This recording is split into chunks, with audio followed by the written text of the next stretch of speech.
Sa likod ng bawat krimen, may mga kwentong nababalot ng hiwaga at takot. Mga pangyayaring nag-ukit ng dilim. Ito ang mga salaysay ng katotohanan na hindi matatakasan. Dito sa Dark Chronicles, sabay-sabay nating sisilipin ang mga kwento ng dilim.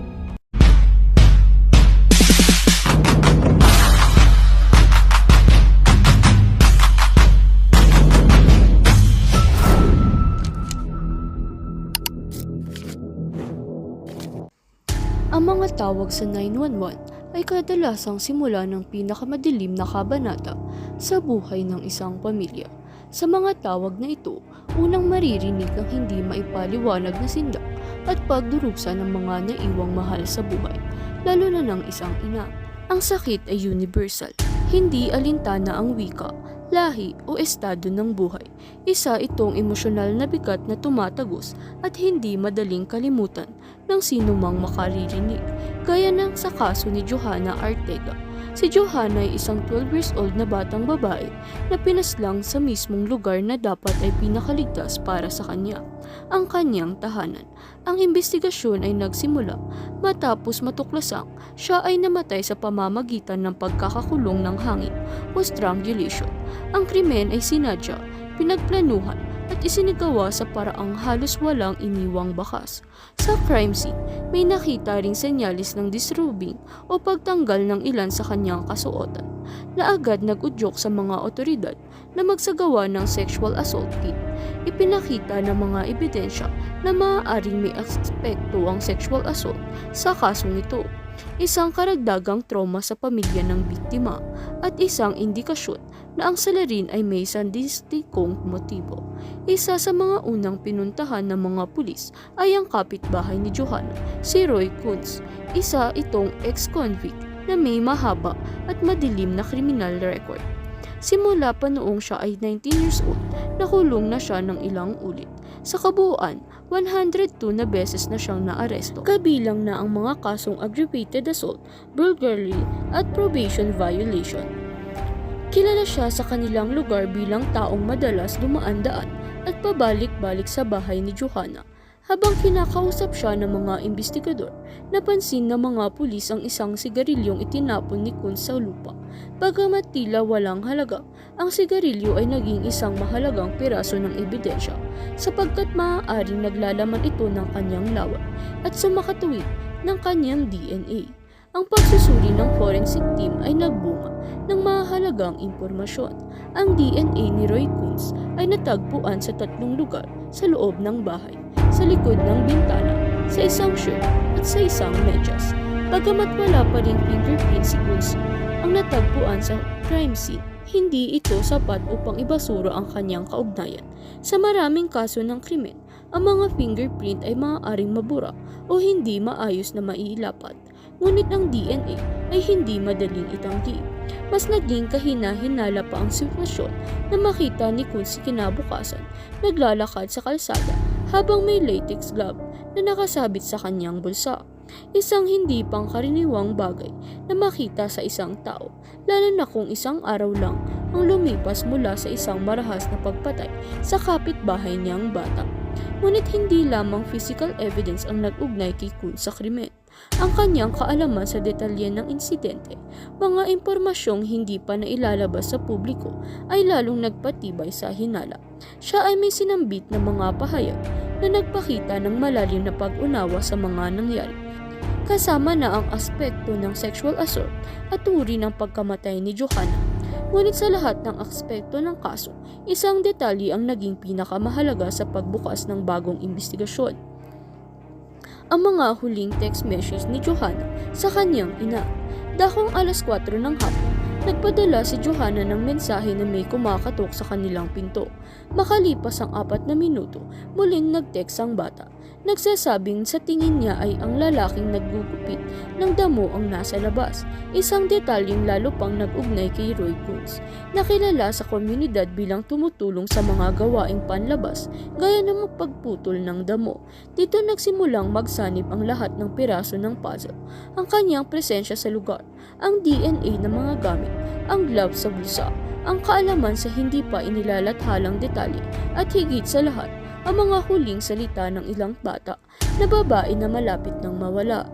Hindi nagtagal, natagpuan din ang DNA match mula sa katawan ni Johanna, particular na facial swab, sa kanyang puwitan at sa kaliwang braso. Ang match na ito ay hindi maituturing na eksaktong pagkakakilanlan, ngunit hindi rin ito maaaring i-discount. Ipinahiwatig dito na ang DNA ay maaaring kay Kunz o sa ng ilang lalaking kaanak niya sa paternal lineage. Isang buwan matapos ang pagkamatay ni Johanna, isang 12 years old na batang babae, ang inaresto ang kanilang kapitbahay, si Roy Kunz. Siya ay sinampahan ng mga mabibigat na kaso, kabilang ang first-degree murder. Noong July 2019, nagsimula ang paglilitis. Iprinisinta ng prosecution ng kanilang ebidensya. Ang pangunahing salik sa kanilang kaso ay ang DNA evidence. Natagpuan ng DNA profile sa tatlong bahagi ng katawan ni Johanna, sa kanyang kanang pisngi, kanang puwetan at kaliwang braso, at ang mga ito ay eksaktong tumugma sa profile ni Roy Kunz Jr. Ngunit hindi lang sa ebidensya ng DNA umikot ang argumento ng prosecution. Isinama na rin nila ang kaalaman ni Kunz sa mga detalye ng krimen na ayon sa mga investigador ay hindi pa nailalabas sa publiko noong panahong iyon. Isa ito sa mga indikasyong tanging ang salarin lamang ang maaaring makaalam. Malaking bahagi rin ng kaso ang text messages ni Johanna sa kanyang ina ilang minuto bago siya pinatay. Ayon sa mga mensahe, may kumatok sa pintuan at inilarawan niya ang mga lalaki bilang tagagupit ng damo. Sa investigasyon na pag-alaman na si Kunz ang gumawa ng trabaho sa damuhan sa kanilang lugar, isang detalye na lalong nagpatibay sa koneksyon niya sa krimen. Sa pagsama-sama ng ebidensya, ang DNA ang circumstantial clue, ang mga huling mensahe at ang lokasyon ni Kunz, naninindigan ng prosecution na siya ang pumatay kay Johanna. Ngunit hindi naging madali para sa panig ng estado ang paglilitis. Ang depensa ay nagtutok sa kakulangan ng direktang ebidensya. Wala ni isang saksi ang nakakita kay Roy Kunz na pumasok sa mobile home ni Johanna sa araw ng krimen. Wala ring nakarecover na video o security footage na nag-uugnay sa kanya. Bukod dito, ipinunto ng depensa na ang DNA ni Kunz ay binubuo lamang ng ilang cells at walang presensya ng similya, dugo o iba pang bodily fluids na direktang makapagpapatunay ng sexual assault o pakikipag-ugnayan. Isa sa mga pinakamatunog na ebidensya bago matapos ang paglilitis ay mula sa isang lalaki na nagsabing nagbigay si Kunz ng hindi inaasahang pag-amin habang siya ay nakatira sa isang homeless camp.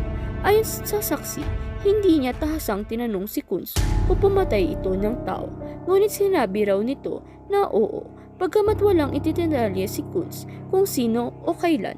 Ang pag-amin ay tinuturing ng prosecution bilang mahalagang bahagi ng kaso. Sa huli, matapos ang mahabang paglilitis, inilabas ng hurado ang kanilang hatol. Guilty ng second-degree murder, guilty ng felony murder, guilty ng attempted rape ng bata, guilty ng aggravated criminal trespassing. Hindi naaabot ng prosecution ng hatol na first degree marahil dahil hindi napatunayan ang precision o ang planadong pagpatay. Sa halip, tinanggap ng hurado na maaaring ito ay isang krimen ng pagkakataon na nakita ni Kunz si Johanna na nag-iisa at sinamantala ang sandali. Si Roy Kunz ay hinatulan ng habang buhay na pagkabilanggo, kasama ang karagdagang 25 years para sa tangkang panggagahasa. Ang kasong ito ay isang malupit na paalala ng delikadong realidad para sa maraming pamilya. Isang batang babae na ang tanging kasalanan ay manatili sa bahay, nag-aalaga ng sugatang paa, at nagtitiwala sa taong kilala ng komunidad. Para sa kanyang pamilya, ang hatol ay nagbibigay ng hustisya, ngunit hindi nito mabubura ang trauma, sapagkat para sa mga naiwan, ang tunay na asistensya ay ang habang buhay na pumumuhay sa pagkawala. At ang mga sumusunod ay ang kaso ni Hannah Weshi.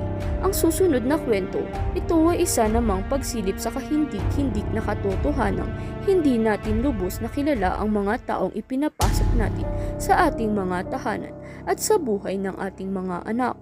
Si Hannah ay isang 3 taong gulang na batang babae na kilala sa kanyang masiglang tawa, pagmamahal sa paglalaro at paboritong pagkain, hotdog na may dagdag na ketchup. Noong March 8, 2018, inulat ng babysitter ni Hannah, si Lindsay Parton, na bigla raw nawalan ng malay ang bata habang ito ay kanyang binabantayan. Ayon sa salaysay ni Parton, nakatayo raw si Hannah nang bigla na lamang itong bumagsak sa sahig. Agad nilang dinala si Hannah sa ospital.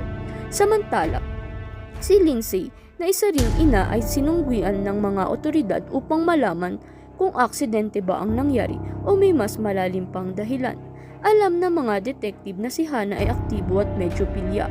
Madalas itong tumatalon mula sa sofa at gumagala sa loob ng bahay. Ngunit habang umuusad ang investigasyon, mas dumami ang tanong kaysa sagot.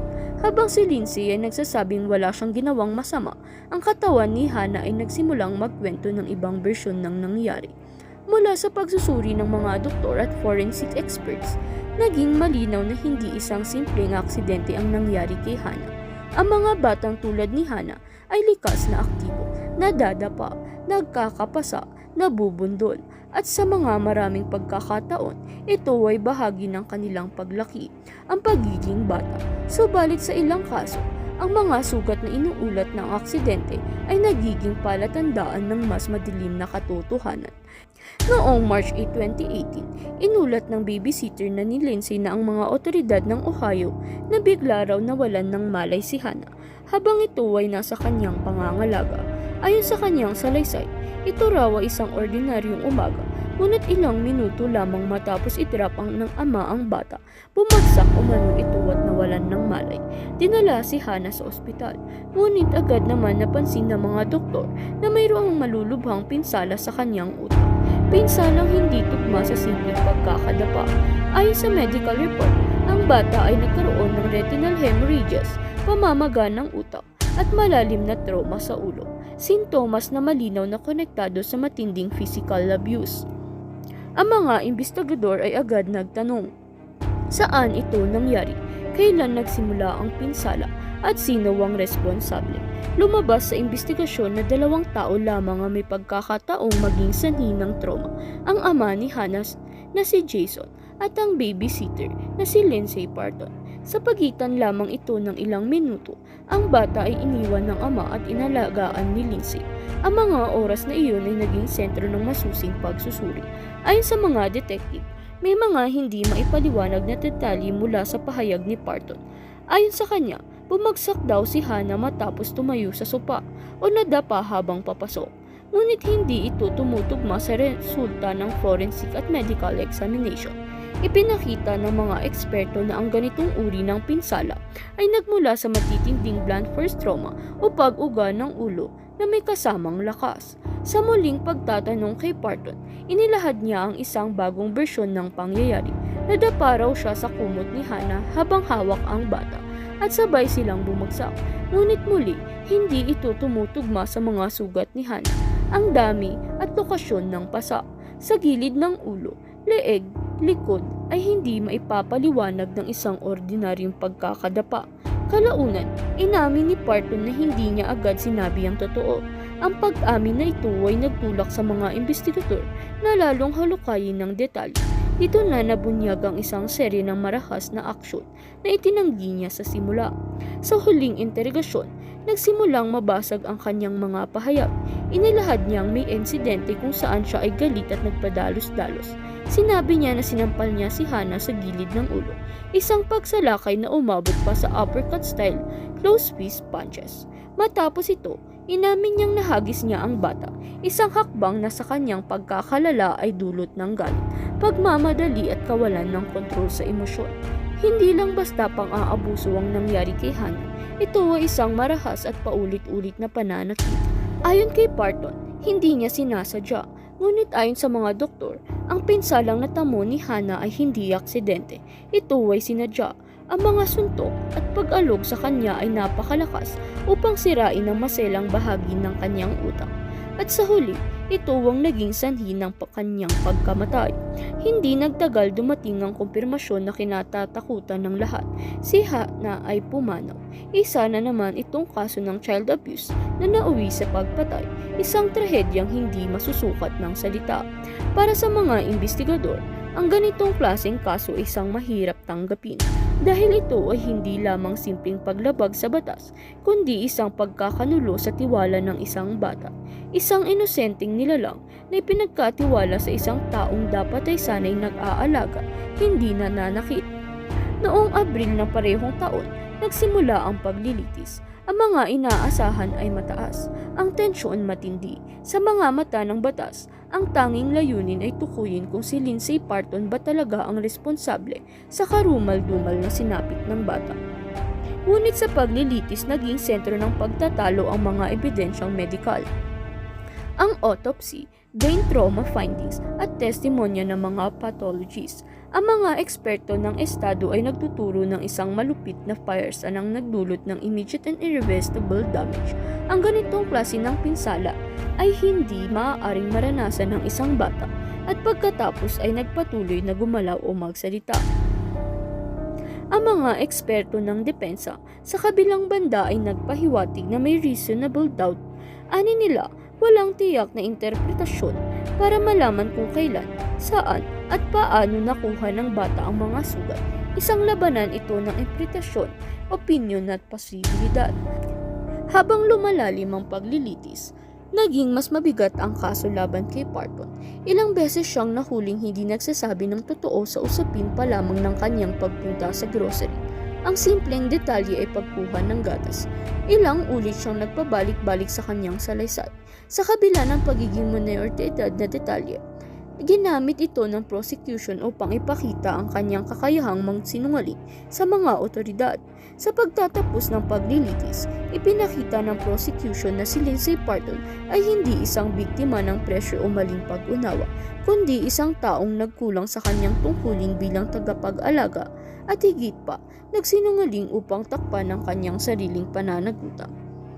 Para sa pamilya ni Hannah, hindi kailanman maibabalik ang nawalang buhay. Isang inosente, masayahin at puno ng pangarap na bata ang kinitil sa loob ng tahanan na dapat sana'y ligtas para sa kanya. Ang hustisyang ito, kahit pa naipataw sa korte, ay hindi kailanman magiging sapat upang mapawi ang sakit ng pagkawala. Ito ay isang bagay na araw-araw ay hindi matatanggal sa isipan ng mga taong apektado. Habang lumilipas ang panahon, hindi ito gumagaan, bagkus ay nagiging mas mahirap. Marami ang nagpupunyagi, magpatuloy araw-araw, pero nananatili ang sakit at bigat na alaala.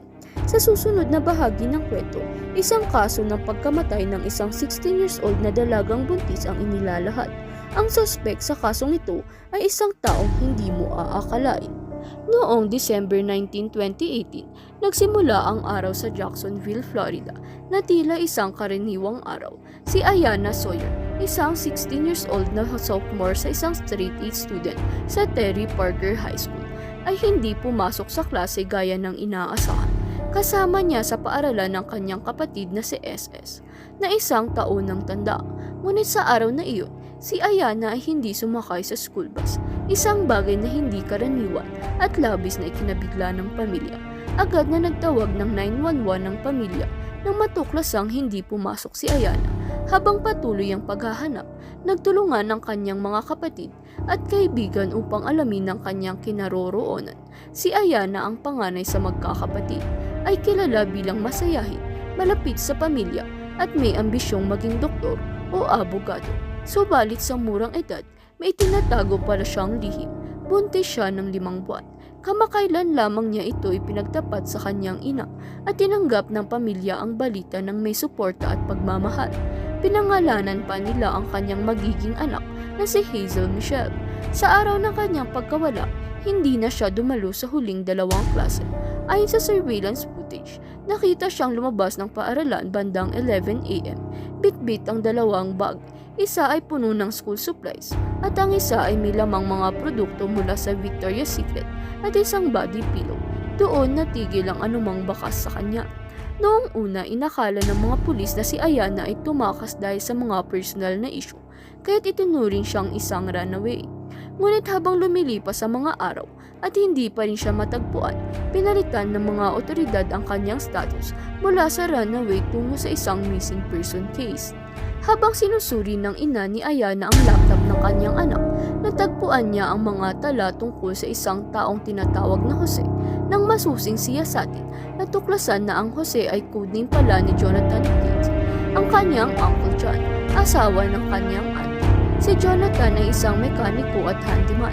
Kilala siya sa pagiging masayahin at tila may maayos na buhay pamilya.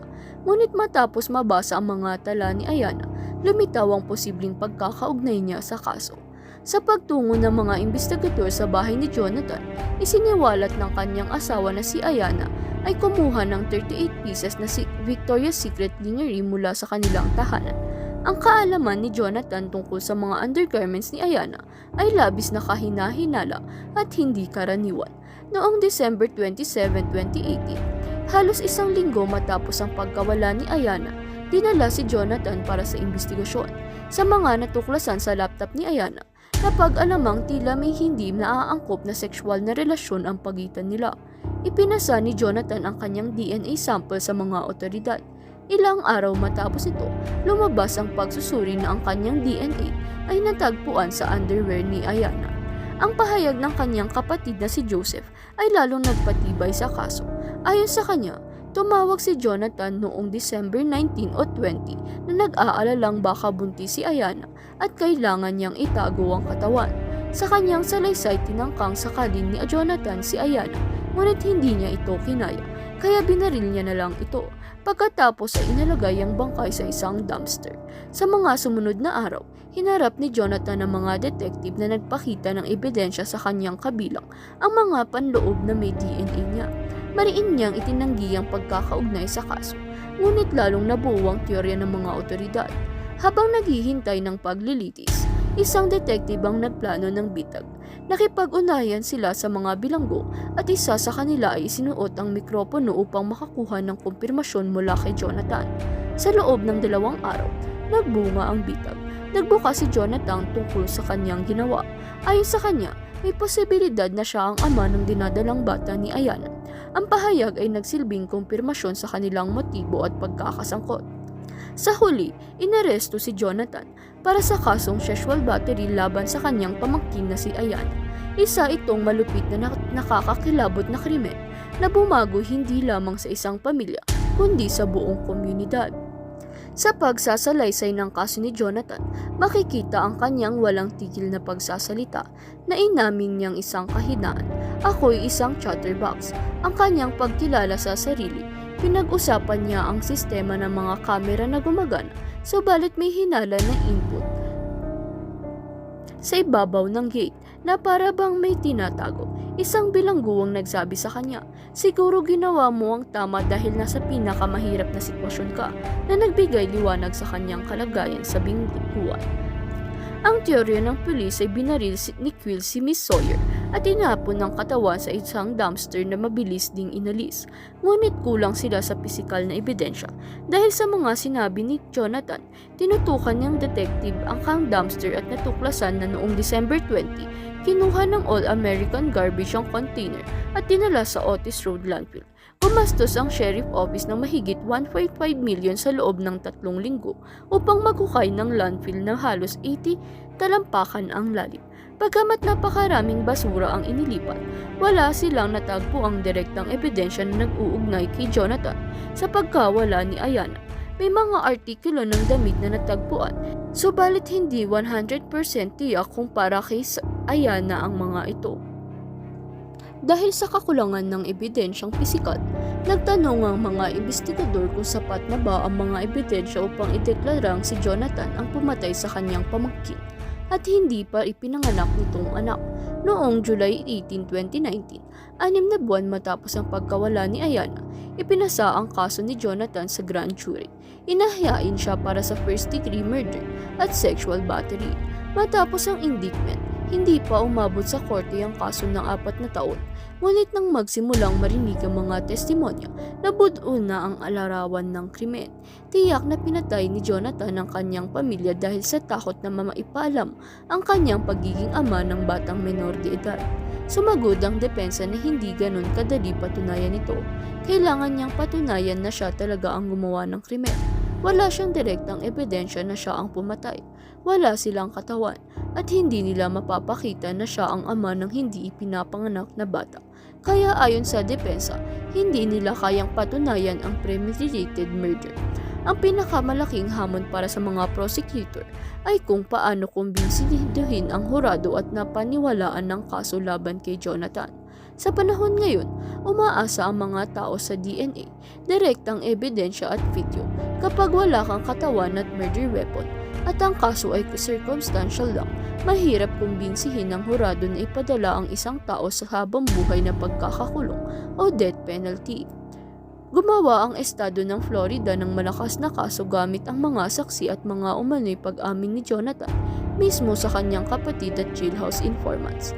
Testigo si Naomi, tita ni Ayanna na dating asawa ni Jonathan, na unang naging depensibo ngunit nang makita ang mga Snapchat messages ni Jonathan na may sexual na pahiwatig at pagbabanta, nagbago ang kanyang pananaw. Inilabas ang mga mensahe sa korte. Nagbigay rin ng emosyonal na testimonya ang kapatid ni Jonathan, si Joseph. Batay sa kanilang mga tawag mula December 18 hanggang 20, naramdaman ni Joseph ang kakaibang kilos ng kanyang kapatid, tila nagmamadali at kinakabahan. Sa kanilang huling pag-uusap, inamin ni Jonathan ang nangyari noong December 19. Kinuha niya si Ayanna mula sa paaralan. Sinabing magsasama sila at tatakas. Pinaupo niya siya sa sasakyan at inatake. Tinangka niyang sakalin siya, ngunit hindi niya nagawa, kaya binaril na lang niya sa dibdib. Inilabas niya ang katawan sa dumpster at winasak ang sasakyan. Binasa ng prosecutor ang text ni Joseph kay Jonathan noong December 20. Hindi kita kayang kausapin ngayon. Kailangan kong manatili sa aking desisyon. Hindi ito biro. Oo, sinabi ko sa mga pulis dahil kailangan nilang malaman. Paumanhin, kailangan kong gawin ang tama para sa batang iyon at ang kanyang pamilya. Hindi yang para sa iyo at ang iyong pagiging makasarili. Nakita at narinig ng hurado ang lahat ng ebidensya. Handa na silang magbigay ng hatol. Naglabas ang hurado ng guilty verdict para sa unang bilang, first-degree murder. Ayon sa mga akusasyon sa indictment, sa pangalawang bilang guilty din sila sa parehong kasong murder. Sa mga pangatlong bilang guilty sa sexual battery. Matapos ang halos 5 taon na pagsisiyasat at paglilitis at araw-araw na pagharap sa larawan ni Ayanna, ang pinakamasayang salita na narinig ay guilty. Si Jonathan ay hinatulan ng 3 magkakasunod na life sentence nang walang posibilidad ng parol. Subalit ang katawan ni Ayanna ay hindi pa rin natagpuan. Sumunod na inilahad ang kwento ng isang 7 taong gulang na batang babae, si Harmony Montgomery, isang matamis na batang may blonde na buhok at asul na mga mata na mahilig sa Minnie Mouse. Noong 2021, iniulat siya bilang nawawala ng kanyang ina si Krista. Ngunit ang pinakamatinding bahagi ng ulat ay hindi siya nakita ng mahigit 2 taon. Grabe ang kwento ni Harmony. Sobrang bigat ng mga pangyayari. Parang napaka-komplikado ng buhay niya at ng pamilya niya. Mula sa problema sa droga ng mga magulang, sa pagkakakalipat-lipat ng kustodiya hanggang sa pagkawala niya ng halos 2 taon. Nakakalungkot talaga na sa kabila ng lahat ng investigasyon, mga tanong at pag-aalala, tila ang ama pa ang may pinakamalakas na hinala. Lalo na't may ulat na may pang-aabusong naganap bago siya nawala. Ang kanyang pag-uugali sa mga pulis ay nagpakita rin ng napaka-defensive at tila may tinatago. Ang mga ganitong kaso ang pinaka-frustrating kasi mahirap makuha ang buong katotohanan, lalo na kung walang direct evidence o kung may mga taong nagtakip ng impormasyon. Ang pagkakaroon ng testimonya ng tiyuhin, si Kevin, na nagsasabing may nasaksihan siyang pang-aabuso ay malaking tulong para sa mga investigador. Pero syempre, sa kabila ng ares, ang pangunahing tanong pa rin ay, nasaan si Harmony? Ano ang tunay na nangyari sa kanya? Grabe, nakakagigla at nakakalungkot talaga ang bagong detalye tungkol sa kaso ni Harmony. Ang pag-amin ni Adam na abuse of corpse ay false since evidence ay nagpakita na may matinding ebidensya laban sa kanya. Kahit hindi siya nagpahayag ng buong pag-amin sa murder charge, malinaw na may brutalidad na nangyari, lalo na sa testimonya ni Kyla na naglahad ng malupit na pang-aabuso, takot at pagkontrol. Napakasakit isipin na may tao, isang bata na nagdurusa ng ganito kalala sa loob ng tahanan. At ang kanyang ama mismo ang naging sanhi ng kanyang kamatayan at pagkatapos ay ginawang sekreto ang lahat. Ang saksi na si Kyla ay nasa pinakadelikadong posisyon. Takot pero nagkaroon ng tapang na magsalita at tulungan ng investigasyon. Nakukatuwang makita na kahit matagal ang pagkawala ni Harmony, hindi tumigil ang pulis at mga ahensya ng pagsisiyasat na sa huli ay nagdala ng paglilitis ng kaso. Pero ang kawalang katarunungan sa pamilya ni Harmony ay sa kanya bilang bata ay nananatiling mabigat na sugat. Nakakalungkot at nakakabahala ang mga kwentong ito, lalo na't mga inosenteng bata ang mga naging biktima. Sa kaso ni Harmony Montgomery, malinaw na nagdala ng malalim na sugat ang kalupitan ng ama niya.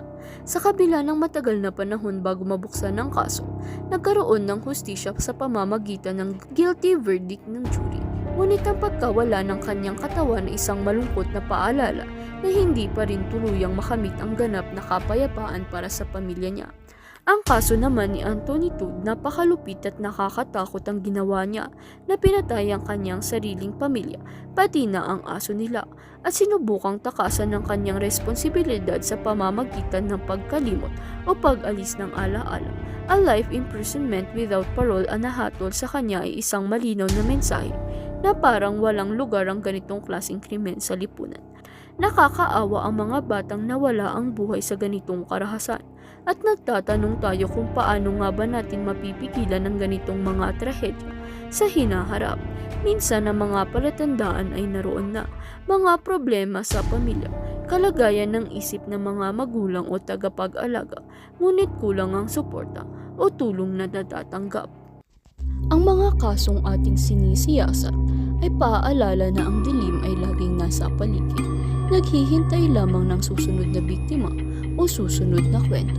Mag-like at subscribe para sa susunod na mga kabanata dito sa Dark Chronicles.